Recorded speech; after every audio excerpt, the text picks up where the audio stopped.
आज 9th class है, math है, भारतीय भवन क्लास 9 दिखाई दे रहा होगा कैमरा में। ठीक है, पहला हेडिंग जो है आपका प्राकृत संख्या किसे कहते हैं। प्राकृत संख्या किसे कहते हैं। ठीक है, प्राकृत संख्या गिनती के संख्या को प्राकृत संख्या कहते हैं। किसे कहते हैं? प्राकृत संख्या कहते हैं। अर्थात कोई भी वस्तु को गिना जा सकता है, जो गिनने के लिए जो संख्या का यूज करते हैं वही मेरा संख्या प्राकृत संख्या कहलाता है। जैसे इसे इंग्लिश में क्या बोला जाता है? DER। ठीक है, देखिए तो प्राकृत संख्या हो गया।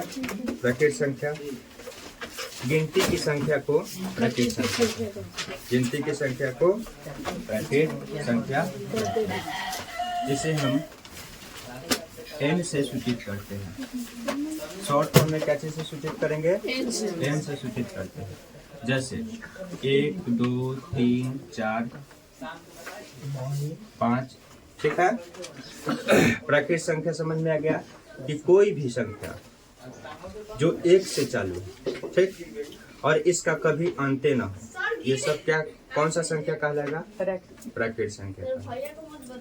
वैसा संख्या इसका कोई अंत ही नहीं हो, उसे क्या कहेंगे? प्राकृत संख्या कहते हैं। अर्थात गिनने के जो संख्या होता है, गिनती की संख्या को हम क्या कह सकते हैं? प्राकृत संख्या। उसके बाद होता है क्या? पूर्ण संख्या। क्या? पूर्ण संख्या। पूर्ण संख्या को हम लोग इंग्लिश में होल नंबर बोलते हैं। होल नंबर, ठीक है, होल नंबर। पूर्ण संख्या ये संख्या था, पहले संख्याएं थी। संख्याएं के बाद जो है इसमें केवल 0 शामिल कर दिया जाता है, तो ये संख्या क्या हो जाती है? पूर्ण संख्या हो जाती है। तो इन सभी संख्या में अर्थात प्राकृतिक संख्याओं के समूहों में 0 को शामिल कर दिया जाए, उसे क्या कहेंगे? पूर्ण संख्या। तो लिखिए पूर्ण संख्या में कि प्राकृतिक संख्या के समूहों में 0 को शामिल कर दिया जाए। प्राकृतिक संख्या के समूहों में 0 को शामिल कर दिया जाए। प्राकृतिक संख्या के समूहों में 0 को शामिल कर दिया जाए।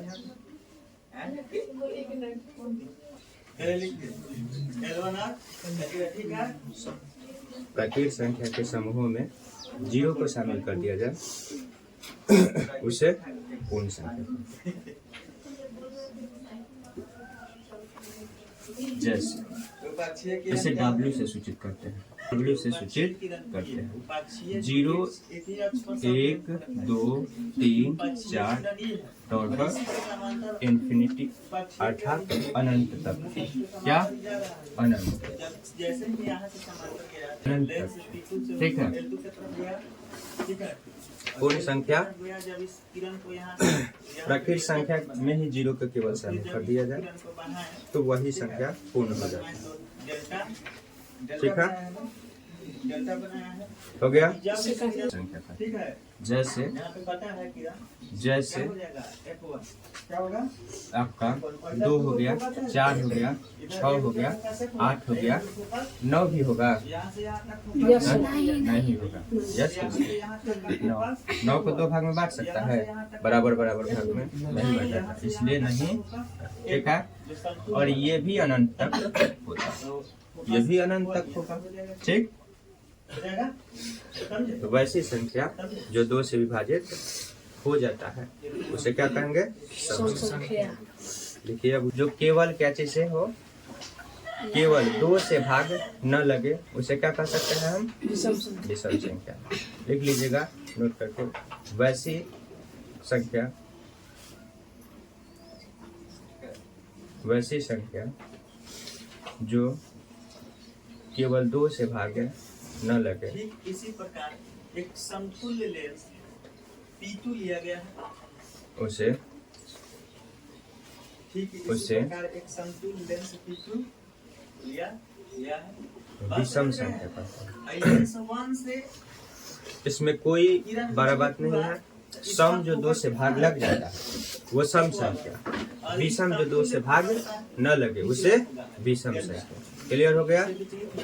सम संख्या जो 2 से भाग लग जाए, विषम संख्या जो 2 से भाग नहीं लगे। जैसे ये सब 2 से कर सकता है। विषम संख्या के एग्जाम्पल अब आपसे पूछा जाए, विषम संख्या का एग्जाम्पल, तो ये आपका हो जाएगा, क्या होगा? 3 हो जाएगा, 5 हो जाएगा, 7 हो जाएगा, और क्या होगा? और आपका 9 हो जाएगा। आपका 9 क्या है?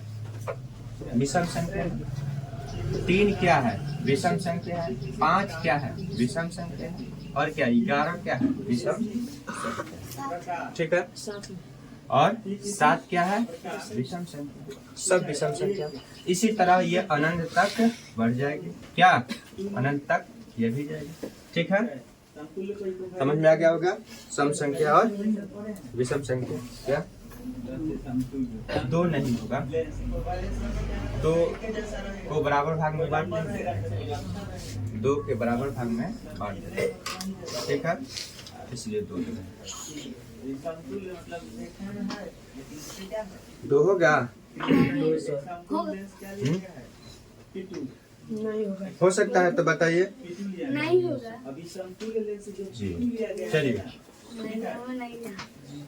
जिसका फोकस क्या है, जिसका विचलन क्या है, अब क्या पढ़ेंगे हम लोग? जिसका अभाज्य संख्या, या इसे अभाज्य संख्या कहिए, या तो इसे क्या कह सकते हैं? रूढ़ संख्या, या और क्या पढ़ेंगे? अभाज्य, रूढ़ और यौगिक संख्या। अभाज्य कहिए इसे, अभाज्य अथवा रूढ़। क्या? रूढ़। और क्या? और यौगिक संख्या। यौगिक, अभाज्य अथवा रूढ़, अभाज्य अथवा रूढ़, दोनों बात एक ही है।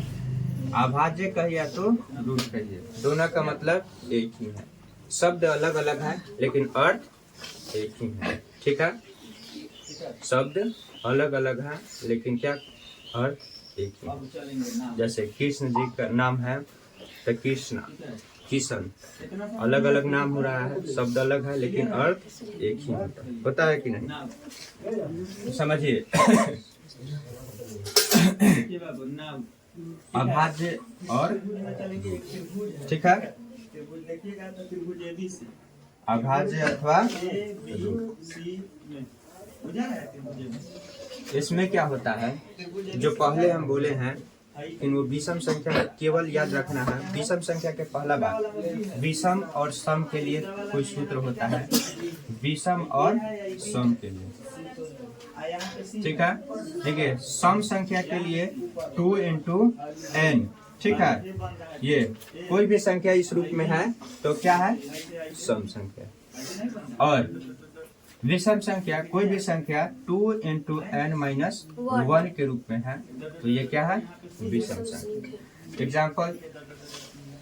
एग्जाम्पल स्वरूप देखिए इसे, जैसे 2 है, 2 के जगह पर हम 1 रख रहे हैं, 1 रख दिए। कोई संख्या n के मतलब होता है नेचुरल यानी कि प्राकृतिक संख्या। देखिए हम 1 रख रहे हैं तो 2 ये सटा हुआ है तो गुना में रहता है, तो क्या हो जाएगा? 2 एकम 2 अर्थात 2 आया, और 2 को हम लोग भाग करेंगे, 2 से भाग लग जाएगा कि नहीं? एक बराबर भागों में बढ़ जाएगा कि नहीं? इसीलिए यहाँ पे कोई भी संख्या रखिए, कोई भी संख्या रखिए और 2 से गुना कर दीजिएगा, वो उस संख्या आपका कौन सा संख्या प्राप्त होगा? सम संख्या प्राप्त होगा। कोई भी संख्या रखिए, वो संख्या आपका कौन सा संख्या? सम संख्या। जैसे आप यहाँ पे रखिए, क्या रखे? 3 रखे, 3 रखे 6, 3 और सूत्र के 2, 6 हो गया, 2 से भाग देखो दे दिए तो क्या हो गया? 3 बराबर भागों में बढ़ जाएगा कि नहीं? तो इसीलिए सम संख्या का ये सूत्र होता है और विषम संख्या के लिए ये सूत्र होता है। विषम संख्या का ये सूत्र एक और है, जैसे कि देखिए 2n-1, यहाँ पे 2 हो गया, 2 के जगह पर n कोई संख्या रख रहे हैं, n के मतलब नेचुरल नंबर, प्राकृतिक संख्या। प्राकृतिक संख्या में यानी कि गिनती की संख्या में से कोई भी संख्या रखिए। और देखिए यहाँ पे जैसे हम 4 रख दिए ना, 4 दूना के 8 -1 घटा लेंगे तो क्या बचेगी 7। ये क्या होगा, सम संख्या या विषम संख्या? फिर से कोई नया चेंज करके देख लेते हैं। मान लीजिए 2 हो गया सूत्र का, n के जगह पे क्या रख लेते हैं, n के जगह पे हम 3 रख लेते हैं। 3 दूना के 6, आइए सूत्र में -1 घटाइए 5 आपका क्या कहलाएंगे, समझ में आ गया। तो सम और विषम के सूत्र याद रखिए, 2 × n और 2 × n-1, ठीक है, 2 × n और 2 × n-1 विषम हो गया। अब समझिए हम लिखवाए हैं अभाज्य अथवा रूट संख्या। अभाज्य अथवा रूट संख्या, देखिए अभाज्य अथवा रूट लिखकर डैश मार के लिखिएगा कि वैसी संख्या, वैसी प्राकृतिक संख्या जो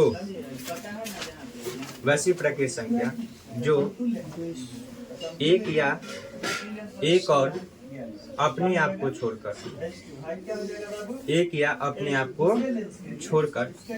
ठीक है, वैसी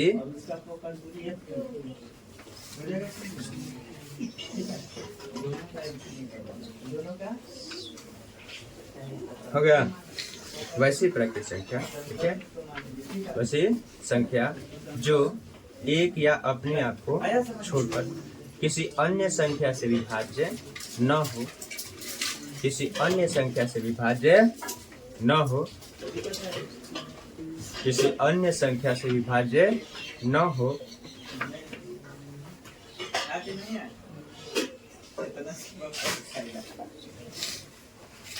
आया समझ में?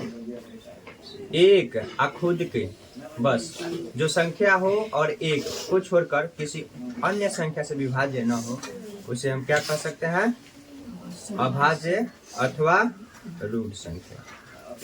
अभाज्य अथवा रूट संख्या, अभाज्य अथवा रूट संख्या, अभाज्य अथवा रूट संख्या।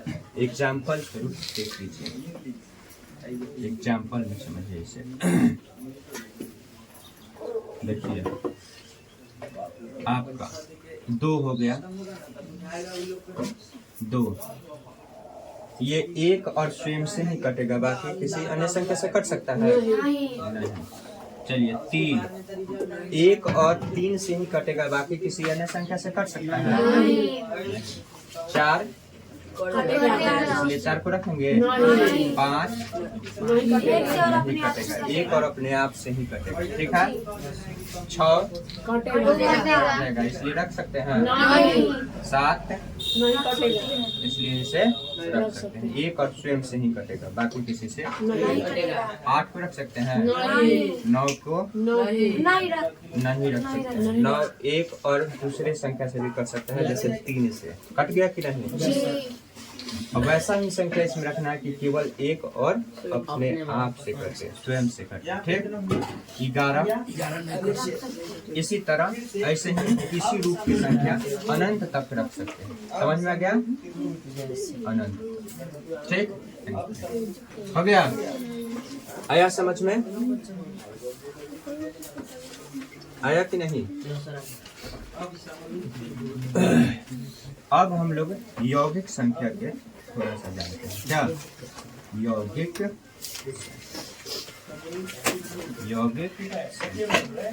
हो गया, हो गया यौगिक संख्या क्या गया। देखिएगा वैसी संख्या, वैसी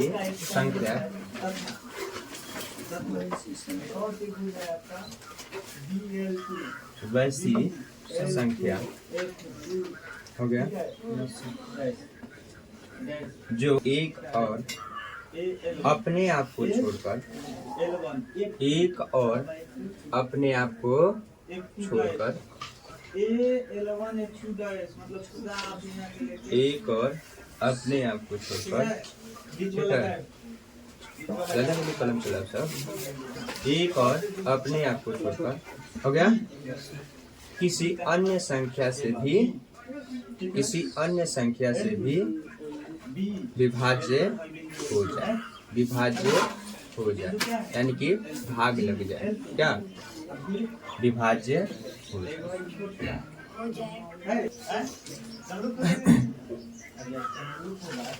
एक और अपने आप को छोड़कर किसी अन्य संख्या से भी क्या हो जाए, विभाज्य हो जाए। उसे कौन सा संख्या, यौगिक संख्या कह सकते हैं, उसे यौगिक संख्या। क्लियर हो गया। तो यहाँ पे ये को भुजा देखिएगा, यौगिक संख्या भुजा का अनुपात बराबर होता है तो देखिए बाबू A L, ठीक है, जैसे एग्जाम्पल में एग्जाम्पल में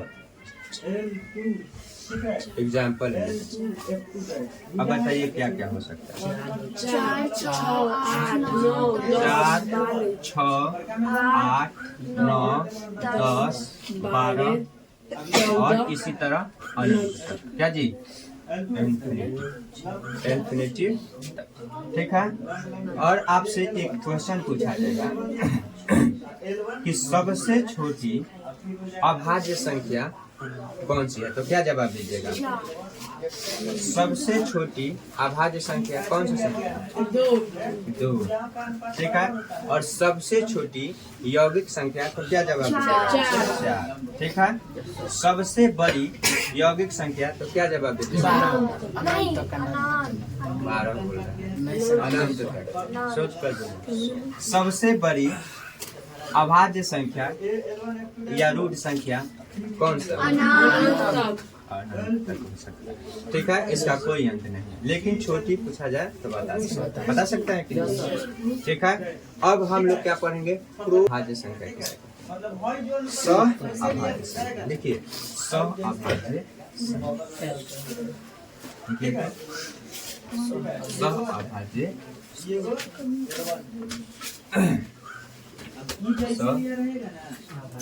जैसे लिया रहेगा सेम ऑप्शन है उसके बगल वाला में, ठीक है।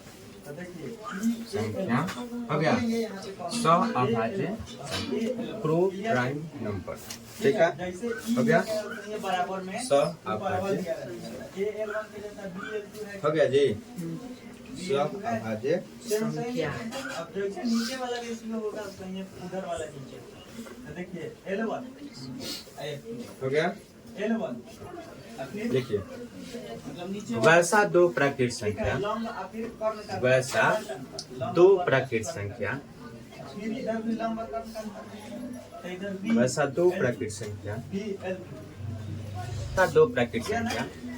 जो कोई दिक्कत हो गया। वैसा दो प्राकृत संख्या जिसका HCF 1 है, जिसका HCF 1 है, 1 या 1। ठीक है। HCF क्या है, 1। महत्तम समापवर्तक 1 है। ठीक है। HCF क्या है, 1 है। ठीक है।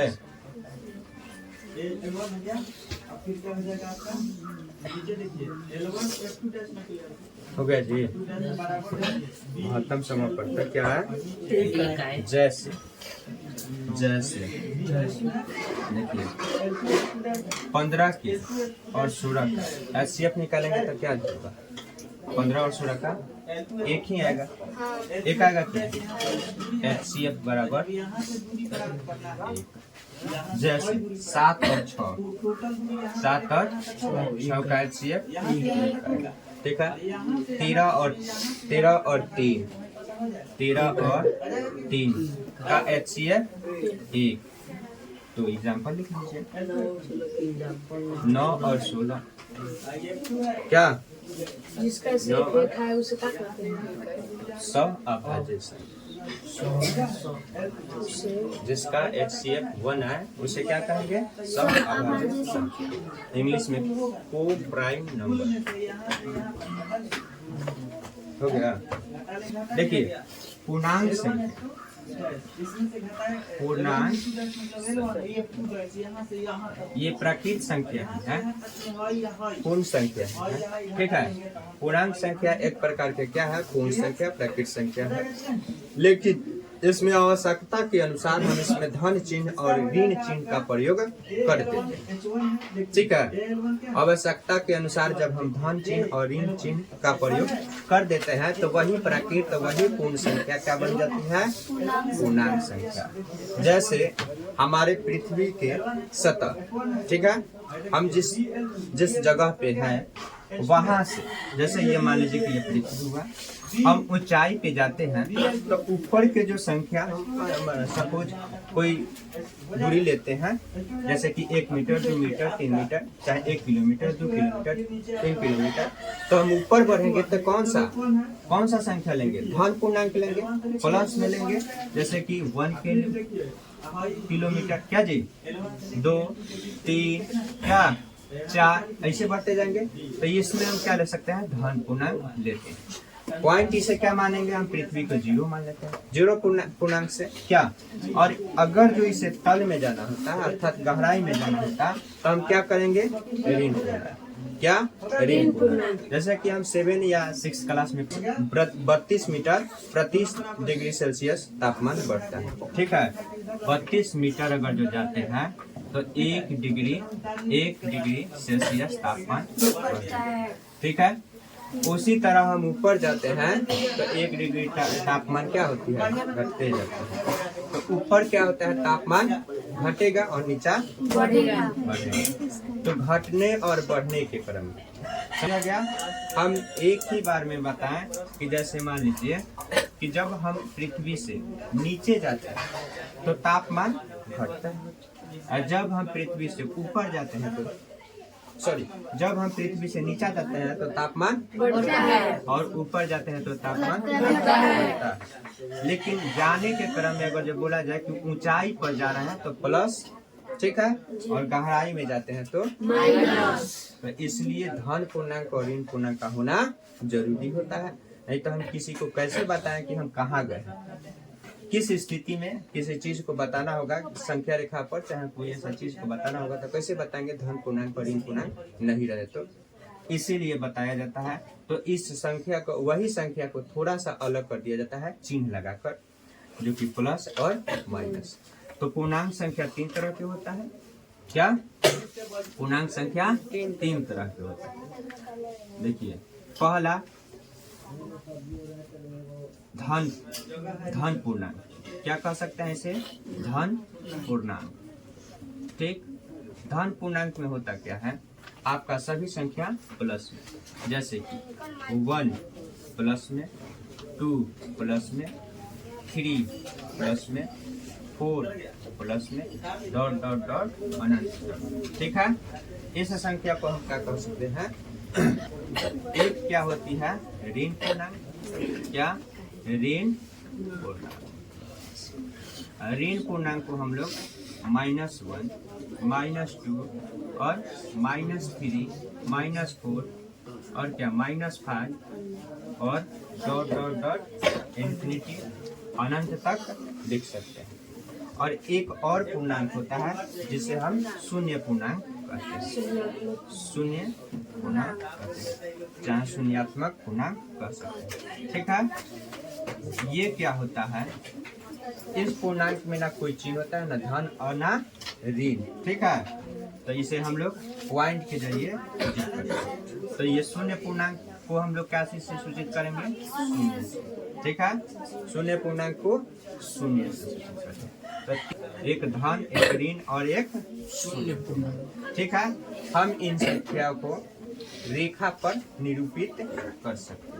इसे हम क्या कर सकते हैं, रेखा पर निरूपित कर सकते हैं, यानी कि रेखा पर दर्शाया जा सकता है, ठीक है। रेखा पर दर्शाया जा सकता है। तो लिखिए तो संख्या जी, वैसी संख्या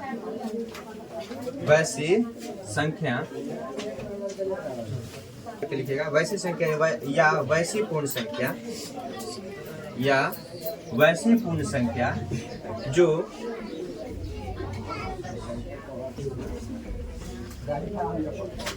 वैसी पूर्ण संख्या जिसे धन चिन्ह तथा ऋण चिन्ह द्वारा दर्शाया जाए या लिखा जाता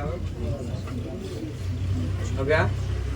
धन चिन्ह तथा ऋण चिन्ह द्वारा लिखा जाता हो उसे क्या कह सकते हैं? पूर्णांक संख्या। उसे क्या कह सकते हैं? पूर्णांक संख्या कह सकते हैं। इसे रेखा चित्र पर निरूपित किया जा सकता है। इसे रेखा चित्र पर निरूपित किया जा सकता है। हो गया। इसे रेखा चित्र पर निरूपित किया जा सकता है। हो गया। कोई ऐसा डाउट है? शून्य पूर्णांक में कोई चिन्ह नहीं होता है, न ऋण होता है न धन। इसे रेखा पर जीरो के स्थान पर ओ से भी सूचित किया जाता है। ठीक है, जीरो के जगह पे ओ लेकर भी सूचित किया जाता है।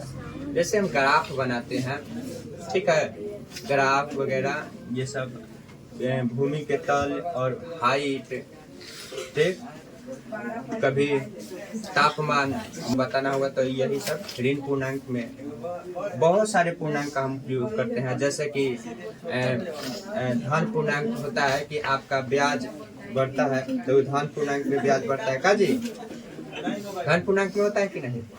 जब ब्याज बढ़ जाता है उसे हम लोग क्या करते हैं? धन पूर्णांक, यानी कि धन में वृद्धि हुआ है कि नहीं? तब तो यही सब संख्या को बताने के लिए कि उसके धन में कितना का वृद्धि हुआ है, ठीक है, तो उस सब संख्या को धन पूर्णांक द्वारा हम कुछ करते हैं।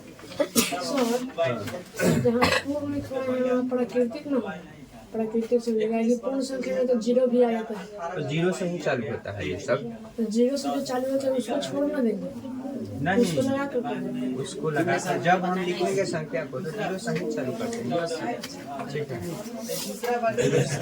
अरे जीरो सहित प्राकृत संख्या, पूर्ण संख्या एक प्राकृत संख्या है, कोई दिक्कत नहीं है। इसलिए इसमें जब जीरो यूज हो रहा है तो क्यों ना हम पूर्ण लिख दे, प्राकृत भी लिखेंगे तो कोई दिक्कत नहीं है। जब शून्य इसमें यूज हो रहा है तो लिख दो, ठीक है। कोई और डाउट है किसी को? आगे बढ़ा जाए। हाँ, शून्य लगेगा नहीं। जब रेखा पर हम निरूपित करेंगे ना तो कोई भी हम स्थिति को बढ़ते हैं। देखो डाउट तुम सबका क्या, जैसे मान लो कि यहाँ पे हम हैं, तो जब हम चलते हैं, हम चलने से पहले एक अवस्था होता है जो शून्य अवस्था में रहते हैं कि नहीं? तो शून्य ये पूर्ण शून्य है कि नहीं है? अब उसके बाद ना 1 के स्पीड, 2 के स्पीड, 3 के स्पीड, 4 के स्पीड बढ़ रहा है तो बढ़ेगा, तो धन पूर्णांक में बढ़ेगा। जैसे एक्सीलेटर लेते हैं ना जी गाड़ी में, तो पहले गाड़ी क्या होती है? खड़ी रहती है, और खड़ी अवस्था में यानी कि विराम अवस्था में रहती है। जब उसे हम क्या करते हैं? गति में लाते हैं, तो विराम अवस्था जो होता है शून्य, तो विराम अवस्था से अचानक क्या 1 2 3 4 5 करके स्पीड बढ़ती है कि नहीं उसका? तो शून्य से न लेंगे, पहले उसका स्थिति क्या थी? शून्य। और अगर जो 50 की स्पीड गाड़ी है, अब उसे हम एक्सीलेटर कम कर रहे हैं तो उसका गति क्या हो रही है? कम होते जा रही है कि नहीं? तो एक ऐसा स्थिति आ जाए कि वो स्थिति अपने शून्य पर चले जाए, अर्थात -49 -48 ऐसा ही नहीं घटेगी, क्या जी? तो यह इसीलिए इसे पूर्ण संख्या देना जरूरी। क्लियर हो गया? आगे बढ़ा जाए। पूर्णांक का भेद कितना? 3। हाँ, पूर्णांक 3 तरह के, धन पूर्णांक, ऋण पूर्णांक, शून्य। यहाँ पढ़ेंगे भिन्न संख्या। क्या? भिन्न, ठीक है। भिन्न भी एक प्रकार के क्या है? संख्या है। वास्तव में जो संख्या के जितना भी रूप है उन सभी रूपों को हम लोग क्या कर रहे हैं? अध्ययन कर रहे हैं। पढ़ रहे हैं। क्या कोई दिक्कत? वास्तव में जो संख्या है उन सभी रूपों को हम लोग जान रहे हैं कि कैसा कैसा रूप है। जैसे कभी काल हमें जरूरत पड़ जाती है संख्या को, तो हम लिख नहीं देते हैं plus minus one minus two minus one zero, लिखते हैं कि नहीं लिखते हैं, है? और इस तरह से तो जो जिस तरह से संख्या का हम लोग यूज करते हैं तो उसका कोई ना कोई नाम होना चाहिए ना। तो इसीलिए वो सब संख्या का नामकरण किया गया कि ये इस रूप के जो संख्या है, ठीक है, माइनस में 2 है तो ये कौन सा संख्या? पूर्णांक संख्या है कि नहीं है? प्लस में 2 है तो ये कौन संख्या? पूर्णांक संख्या। बात समझ में आ गया? तो जो भी संख्या है उस संख्या के रूप को हम लोग क्या कह देते हैं? वो वास्तविक संख्या, यानी कि चैप्टर वास्तविक संख्या की, यानी कि वास्तव में जो उसका रूप है और उस संख्या से जो घटना घट रही है वो वास्तविक संख्या में सभी संख्या को रूप अध्ययन करा दिया जाए, ताकि सब संख्या के आप रूप को पहचान लीजिए। जैसे एक भिन्न भी संख्या है, भिन्न संख्या है। अब ये कैसा संख्या है? आप लोग सोच रहे होंगे कि भिन्न कैसा संख्या है। तो वैसा संख्या जो क्या बट्टा में रहे, भाग के रूप में रहे, उसे हम लोग भिन्न संख्या कहते हैं। हमेशा हम लोग भिन्न के जोड़, भिन्न के घटाव सीखे हैं कि नहीं सीखे हैं? तो ये भी एक संख्या है, लेकिन ये क्या है? बट्टा में रहता है। जैसे कि टी बटा एस के रूप में रहे, इसे क्या कहेंगे? भिन्न संख्या। टी बटा एस के रूप में रहे, इसे क्या कह सकते हैं? भिन्न संख्या। कोई भी संख्या हो इसके रूप में रहे, इसे भिन्न संख्या। समझ में आ गया? लेकिन वैसा संख्या जो टी बटा एस के रूप में रहे उसे हम भिन्न संख्या। आपके नीचे वाला भी बताएंगे आईसी हो गया? आईसी ये ना है IC PC minus PC pi में से चलिए पीआई में से आपका क्या खड़ा हो जाओ प्रिया को। अब बता, हो जाएगा 4 हर है या अंश है? तुरंत मानेंगे ठीक है, बैठ जाइए। आप बताइए, दर्पण का 5 हर है या अंश है? दर्पण हर। का ठीक है, अब बता सकते हैं तो बताइए 3 क्या है, अंश या हर? ठीक, सबको क्लियर हो गया? आगे बढ़ा जाए का? अब समझिए आपका हो गया। अब समझिए इसी का एक इसी के जैसा बढ़ जाइए, इसी के जैसा क्या है? सेम इसी तरह एक और रूप होता है जिसे हम लोग परिमेय संख्या कहते हैं। परिमेय संख्या भी भिन्न संख्या ही है, उसमें भी हर और अंश है, लेकिन थोड़ा सा इसमें एक शर्त होता है जो कि हम लोग जानेंगे। परिमेय संख्या लिखकर डैश मारिए और लिखिए।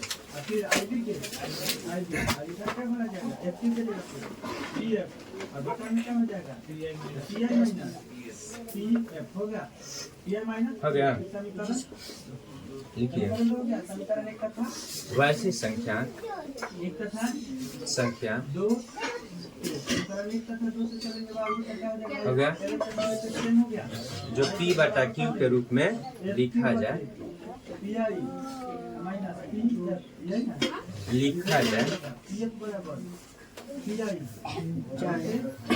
हो गया जो P बटा Q के रूप में लिखा जाए, P बटा Q के रूप में लिखा जाए, जहाँ Q equal to not, Q equal to not 0 के बराबर। क्या? 0 के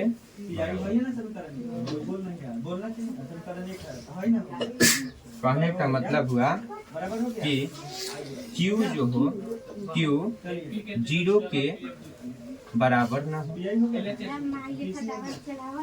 बराबर ना हो। ठीक है, यही बस इसमें यही एक शर्त था कि वैसा परिमेय संख्या जो P बटा Q के रूप में लिखा जाए, जहाँ पे Q इक्वल टू नॉट 0 के बराबर हो, उसे हम क्या कह सकते हैं? परिमेय संख्या कह सकते हैं।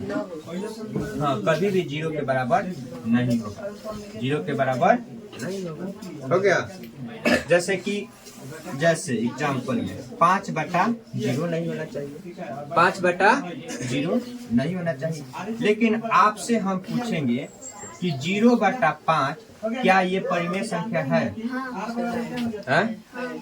ये परिमेय संख्या है? और 5/0 ये परिमेय संख्या है? नहीं। अगर ये होता कि 0/5 परिमेय संख्या नहीं होता तो फिर वहां पे कहता कि p = नॉट 0 के बराबर भी होना चाहिए, अगर ऐसा होता तो। लेकिन कहा किसको है? Q को। तो केवल हम Q के ही बारे में कल्पना करेंगे, सोचेंगे। समझ में आ गया? तो ये हमारा क्या है? परिमेय संख्या है। ये क्या है? नहीं है। समझ में आ गया होगा? देख लीजिए इसको भी एग्जाम्पल, जल्दी जल्दी नोट कर लीजिए। उतर लिया? चलिए अब हम लोग क्या पढ़ेंगे? सबको लिख हो गया। समतुल्य परिमेय संख्या क्या होता है? समतुल्य परिमेय संख्या, समतुल्य समतुल्य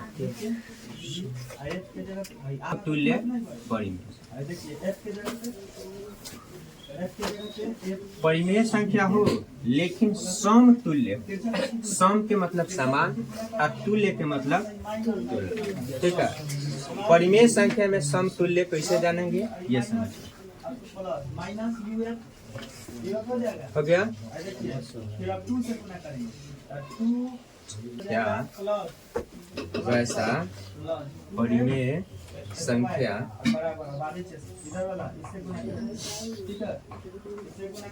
जिसमें समान संख्या से गुना तथा भाग किया जाता है, हो गया? भाग किया जाता है, वे प्राप्त संख्या पूर्व के संख्या के समतुल्य होता है। वे प्राप्त संख्या पूर्व के संख्या के समतुल्य होता है। हो गया? पूर्व के संख्या के समतुल्य होता है। समझ में आया? जिस संख्या में हम समान संख्या से गुना या भाग करते हैं, हर तथा अंश में गुना तथा भाग करते हैं, समझ में गया? तो जो नया संख्या प्राप्त होगा वो पहले के संख्या के समतुल्य होगा। जैसे अब समझिए, जैसे जैसे बोलेंगे वैसे समझ में आएगा। जैसे कि 2/3 है, ठीक है? 2/3 है। हम क्या किए? 3 ले लिए और 3 से ऊपर गुना कर दिया, 3 से नीचे भी गुना कर देते हैं। तो क्या हो जाएगा? देखिए 3 दूना के 6 और 3 तिरिके 9। अब ये 2/3 समझ रहे हैं? 2/3 6/9 के समतुल्य है। समझ में आ गया होगा? 2/3 6/9 के समतुल्य है। तो कहिएगा कि कैसे सर? तो देखिए ये जैसा है वैसा ही ये भी है, लेकिन क्या इसके समान तुलना में आगे बढ़ा है। समझ में आ गया? जैसे 6/9 को हम भाग देंगे, 3 दूना के 6 और 3 तिरिके 9, फिर वही संख्या प्राप्त होगा। समझ में आ गया? तो क्या बोले हैं कि वैसा परिमेय संख्या जिसमें क्या समान संख्या से गुना तथा भाग करते हैं तो क्या होता है? समतुल्य संख्या प्राप्त हो जाता है, पूर्व के संख्या के समतुल्य प्राप्त होता है। हो गया? समतुल्य माने समान। हाँ, समतुल्य मतलब समान तुलना में आगे बढ़ाया जाता है। ठीक है? जैसे 2/3 ये संख्या हुआ, समान तुलना में ये हो गया। फिर हम क्या किए? इसी में 3 तो 6 18 और 9 27, फिर गुना करो, भाग दो, 9 दूना के 18, 9 27, फिर यही प्राप्त हो जाएगा। ये समतुल्य होगा कि नहीं? आया समझ में? फिर 36 नहीं 54 क्या और 18 और 27 किया कितना होगा? 81 9 छक 81, फिर 3 तरीके 9 3 फिर प्राप्त हो गया कि नहीं? यानी कि समतुल्य समझ में आ गया। यही नहीं कि हम 3 लिए हैं, हो सकता है कि वहाँ पे 2 भी ले सकते हैं, एक के छोड़कर। क्या? एक के छोड़कर। ठीक है? समतुल्य समझ में आ गया कि समान संख्या से क्या करते हैं? समतुल्य में क्या होता है? समान संख्या से समान संख्या से क्या करते हैं? गुना करते हैं। जैसे 2 हो गया तो किसी भी परिमेय संख्या में 2 से हर और अंश में गुना करो या तो भाग कर दो।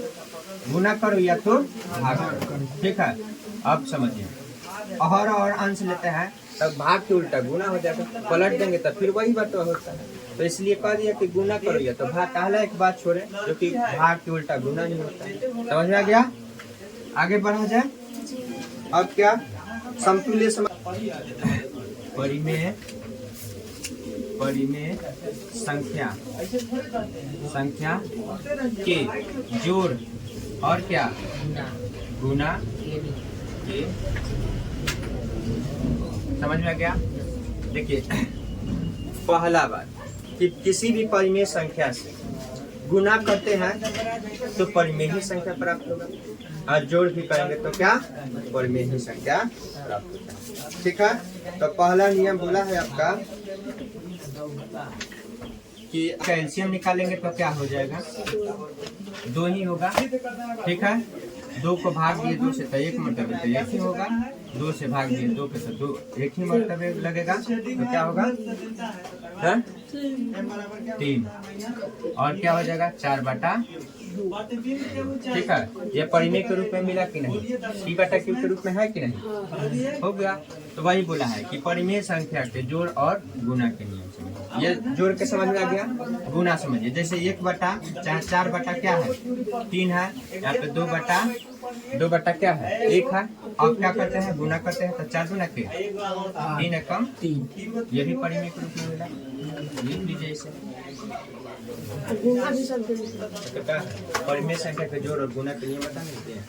ये जोड़ के ये जोड़ और ये क्लियर है, खाली संख्या से परिचय करवा रहा है। ठीक है, परिमेय संख्या में बड़ा और परिमेय सवाल बनने लगे नहीं, अभी परिमेय वास्तविक संख्या के कुछ संख्या अभी सीख ही रहे हैं, उसका सिस्टम में सीख रहे हैं, उसका रूप को अभी पहचान रहे हैं। परिमेय संख्या क्या परिमेय संख्या के परिमेय संख्या में बड़े और छोटे का बोध पहचान का जी, समझिए रहने। ठीक है, इसलिए फटो बोल रहा था। समझो, यहाँ पे देखो, परिमेय संख्या में बड़े और छोटे का बोध।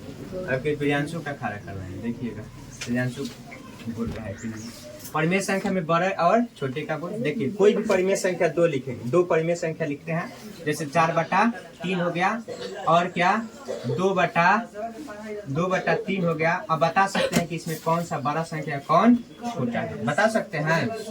हाँ, बताइए कि कौन बड़ा है कौन छोटा है। देखिए, नहीं समझ में आए क्रॉस गुना कर लीजिए। ठीक है, और यहाँ पे 3 दूना के 6/3 और यहाँ पे 4 तिहाई 12/3। अब समझो कौन बड़ा हो गया, जिसका अंश बड़ा हो जाता है वही बड़ा, अर्थात ये बड़ा हो गया। और इसे हम ऐसे लिखेंगे 4/3, और ऐसे लिख देते हैं, जिधर बड़ा होता है उधर मुंह खुला कर दिया जाता है क्या, और ऐसे हो गया। समझ में आ गया? अब आपको कैसे भुलाने के लिए, क्वेश्चन फंसाने के लिए पूछेगा, परिमेय में -15/3 और ऐसे पूछेगा कि 1/2, बताओ इसमें कौन बड़ा है? 1/2 बड़ा है। 1/2 क्या है? बड़ा है। क्यों बड़ा है? क्योंकि ये खुद से माइनस में है तो ये बहुत छोटा हो गया क्या, और ये प्लस में है लेकिन ये आया समझ में। रूप इसका दिखाई दे रहा है कि ये बड़ा है लेकिन क्या माइनस में है, जिसके कारण छोटा है। जैसे माइनस हटाते हैं तो ये सब इससे कई गुना बड़ा हो गया कि नहीं? आगे समझ में। तो परिमेय संख्या क्या, परिमेय संख्या में बड़ा और छोटा का तुलना समझ में आ गया? जिसका अंश बड़ा हो बड़ा है। हाँ, क्रॉस गुना करते हैं, क्रॉस गुना करते हैं और जिसका अंश बड़ा आ जाता है तो बड़ा होता है।